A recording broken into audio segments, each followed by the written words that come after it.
Mananaya, gawin niyo po ito para ikaw ay makapanalo sa inyong tinatayaan. Isa po ito sa mga sikreto. Susulat niyo muna dito ang numero po na inyong tatayaan.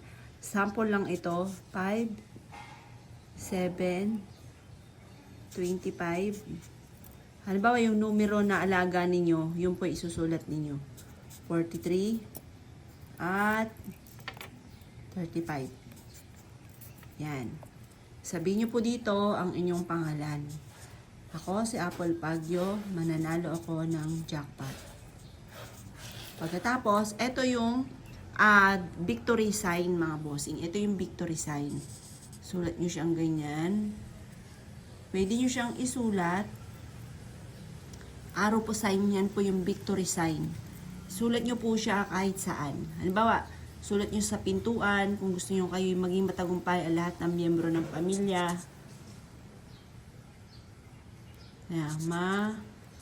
Nanalo ako ng, sulat po dito, jackpot. Yan. Pagkatapos, halimbawa, di ba, tataya kayo. Ngayon, yung ticket ninyo, diyan nyo po siya isisingit. Yung ticket ninyo, diyan nyo po siya iipit. Ipit nyo po ito sa mataas na lugar. Halimbawa, sa may altar po ninyo, ipit nyo po siya. Makakatulong po ito upang sa ganon, kayo po ay manalo. Or kaya po, makakatulong po ito upang sa ganon, kayo po ay maka-attract ng swerte, lalo na sa pera.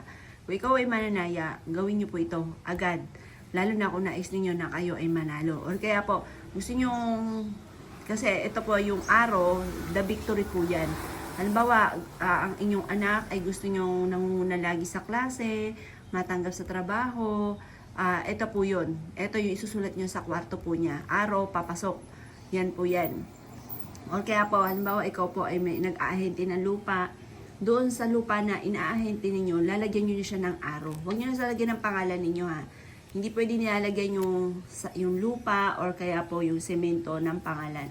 Diyan lang yan sa papel. Ngayon, ito yung araw ang ilalagay niyo. Ang importante, nakapagsulat ka ng sign ng araw. Kasi yung sign ng araw, the victory po yan. Yan po ay pagpapatagumpay sa mga pangarap po natin. Yan yung the victory. Yan. Kahit ano man po yan, basta ang usapin ng tagumpay, ito ang isa sa mga pinaka-the best na isusulat po natin. Yan. Kaya kung gagawa ka ng ganitong mga pamamaraan, ay siya mga boss, good luck po sa inyo po lahat.